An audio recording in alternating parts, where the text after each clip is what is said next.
So what you're saying then makes sense to takes me back to what I believe it's Tony Robbins who said either he was quoting someone that people overestimate what they can achieve in 1 year and they underestimate what they can achieve in 10 years. But I also believe most times we lack that long-term perspective. Sometimes it looks like it's a very long time. And Yes. I'm curious, besides not borrowing, having the perspective of time and freedom, in your view, what do you see as the obstacles to people making it in the area of financial freedom specifically? Uh, information, which is why I recommend everyone to read. You need information. And here's the thing, people read books that don't, all right, this back up one thought before that. The idea Yeah, of college is if you go to college, anybody who's ever been to college, if you are in a classroom and you look at the syllabus, there are two, three textbooks that you're reading from for the entire semester for that class, correct? yeah, correct. Cool. Which means that everything that you're learning from that class is just two or three books. Two, three books, right? Which means Yeah, that if you could read in 1 month, you could finish all of those books, then what are you doing for the rest of the time there? Nothing. You are wasting time, right? Which means, right. and the reason why college is set up that way is that you have to go at the pace of the slowest person. Which means that if you are an ambitious person and you're finishing the entire semester in 1 month, then what are you doing? You are wasting time, you're wasting money. And if you want to accomplish a 50-year dream in 5 years, you can do that. But you have to just then keep reading. So then, okay, so let's say you are learning digital marketing and they are going to bring you up to, they're going to teach you what is digital marketing, they're going to teach you the history, and they're going to teach you some of the platforms that work. Okay, cool. That's an entire semester of a class. And maybe at the end, you have a report that you have to do. And if you're Yeah, thinking about this is sounding really realistic. This is a digital marketing class 101. Okay, cool. So now let's say yeah, you can do that in 1 month. In the next 2 months, what you are going to learn is dive deep into what is Facebook advertising. And you're going to spend 2 weeks learning everything that you can on Facebook advertising. Then you do the same thing for Google. Then you do the same thing for Pinterest. Then you do the same thing for TikTok, same thing for YouTube. These are books, videos, and you go and learn and you learn and learn. That means in 2 months, you have you are pretty much an expert on digital marketing, perhaps more so than your professor who's teaching you. This is very real. yeah, And I that's agree. when it comes to self education. But unless you are taking it that seriously, if you are just relying on what you are learning in the textbooks, it's just not going to work. So that's digital marketing. That's one, sort of obscure example because digital marketing, by the time that you write it down, it's obscure in like 2 years. Okay. But you can also do other things, right? For example, there are skills that don't necessarily change, like sales, like copywriting, like negotiation, like leadership. I remember there was one time, there's an author called John C. Maxwell. He's Yeah, written I know. dozens of books. He's perhaps the leading expert on leadership in the I world. agree. And there I was agree. one time that I spent maybe 6 months reading almost all of his books. Wow. Leadership principles don't change.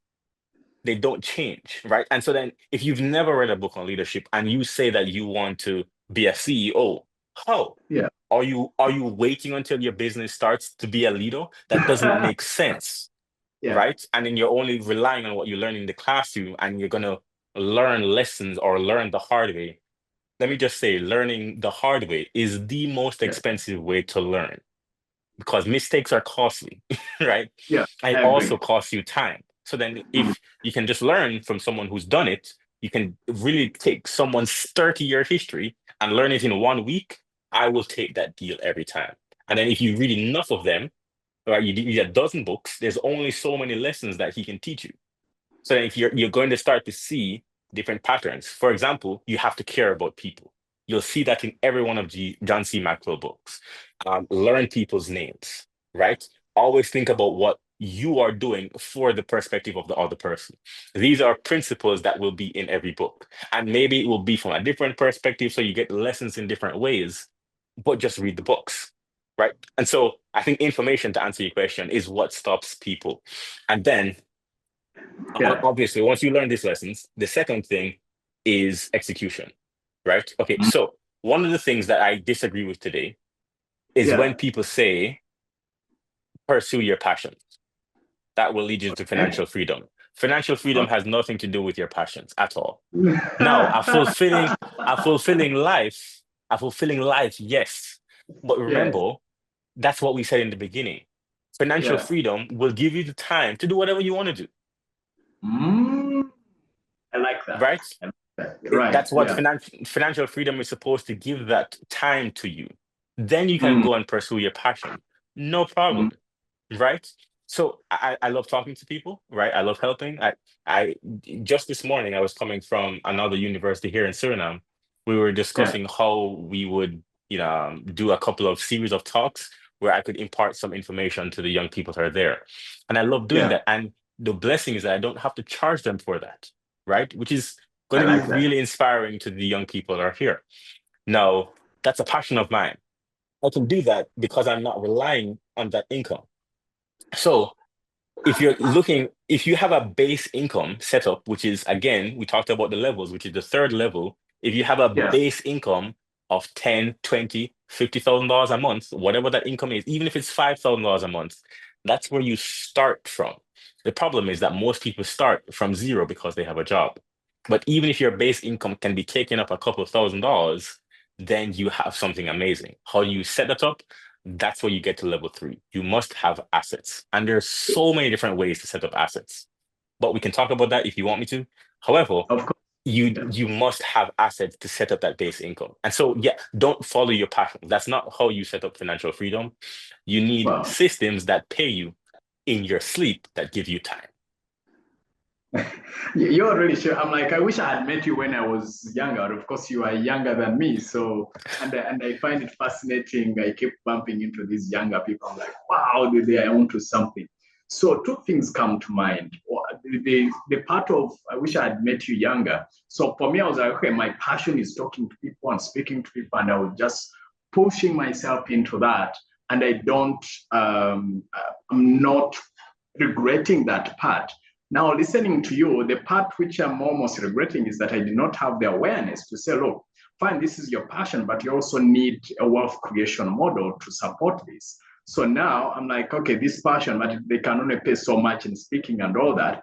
But the issue now listening to you wasn't just that, the passion pass. It was just a skewed way of looking at things to take note that, look, you can also generate income, get these assets, which I'm looking forward to listening to your perspective, money Mhm. generating assets, which then could finance this passion of mine that I have, which is talk to people. I also love talking to people.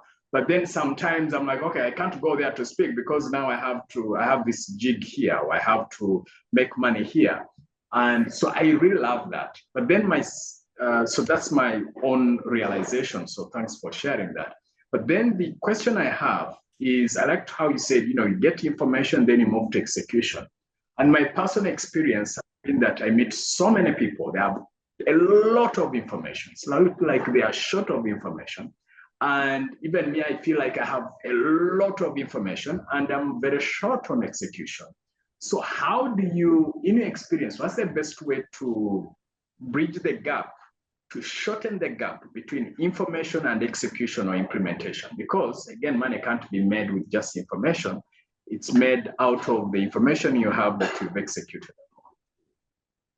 Okay, so I think this is one of the ideas of what power is. Power is the distance between when you have an idea and when it can become a reality, right? And you can think of the most extreme example of this would be a god or God, right?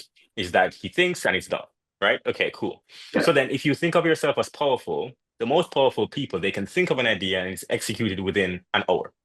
And I think what happens below that is that we think of an idea and we say, oh, okay, in 2 weeks, I'm going to try and see. That's not very powerful, right? So then if Yeah. you have an idea, do it that day by the end of the day. And you write it down and you have it as a to-do list and you can't go to bed until it's done. And Mhm. just to go back to the first thing that you said, because there are models that are proven. And this is one of the things that uh, it works if you are doing it in a way. All right, let me say that over. You can structure any business to be one, especially today in the technology age, to be one that has the ability to provide you with base income. So to address you specifically and having speaking as the primary income source. Okay, cool. Today, there are people who are learning from teachers all over the world. So then what I would ask you is, do you have an online school where people are subscribed to pay you monthly? That's Not one of the yet. first things. No, no, not globally, but locally, yes. But So, on a small scale, yeah. right. So then that's one of the first things that I would set up, right? Is Good. that as a base income, because then now what you are doing is tracking how how many students are paying, how many are growing, and how many are leaving every month. And then if you have that, then you can start pushing advertisement into your school. And then how many students will you need paying you X amount of money, paying you to have a base income of X amount of dollars? So then let's say you have 10 students right now and you want to get to 100. And let's say 50, the 10 students are paying you 50. Okay, that's $500 per Yeah, month. Cool. yeah. Now, if you get to 100 students, that's That's five. $5,000 a month, Yeah, right? So then right. now we're thinking, okay, now my base income looks different. Now I can decide if I even want to go to a speaking gig. And then now there are 8 billion people in the world. We can find 100 people, Yes. right? And now it becomes, okay, then now you're working backwards. How do I find 100 people? What would 100 people be interested in learning from me? So now you're thinking, okay, what's my expertise? Okay, cool. How do I convey that expertise to someone? And then now these are problems that you are solving by reading information. How do I set up an offer? How do I set up an online school? How do I set up payments? How do I make sure that people don't leave? How do I advertise? How do I do ads? And you're going down the line until you're solving the problem. And then once this system is done, you have a system and you're still doing you're the same person. You haven't changed your product. You're just changing the packaging. That's all you're doing. I know you have a subscription model that is international of students who are learning from you, right? Fine. That's the Right. first thing. The second thing is you have IP, intellectual property. That's the books that you have. One of the things that is wonderful about IP is that you can set deals with clubs, associations, book clubs that say, hey, this book solves this problem. This is something that you should have all of your students read. Or set it up with high schools. This is something that you should have all of your students read. This is something that you should have everyone in your office read. And it should be present there every year. And I'm going to give you a deal of 50% off if you implement this and you make those pitches to 100 people, 100 different organizations, and they know that's a second base income. Again, you haven't changed anything. You are just Mhm. thinking about the world and money differently to give you time because you've already created the products, right? And now you're taking every time that you give a speech, that goes onto YouTube, right? Now YouTube becomes an income stream. Now, not only does it become an income stream, but there are some private talks that you will put into your exclusive group. So then those 100 people are going to be paying for exclusive information that they would not get otherwise. And then now you have offers. Hey, I will give you 3 hours of free content that's nowhere else if you get into this group. And I will also give you the first month off in this group. So now you have an offer and you have a way to get students in that sounds really cool because now you can offer something for free. And that is how you keep growing that system. Now, that's not a model that I came up with. That's a model that exists for people who are already doing what it is that you do. They're just doing it at 8, 10, or 8, 9 figures. You see what I'm saying?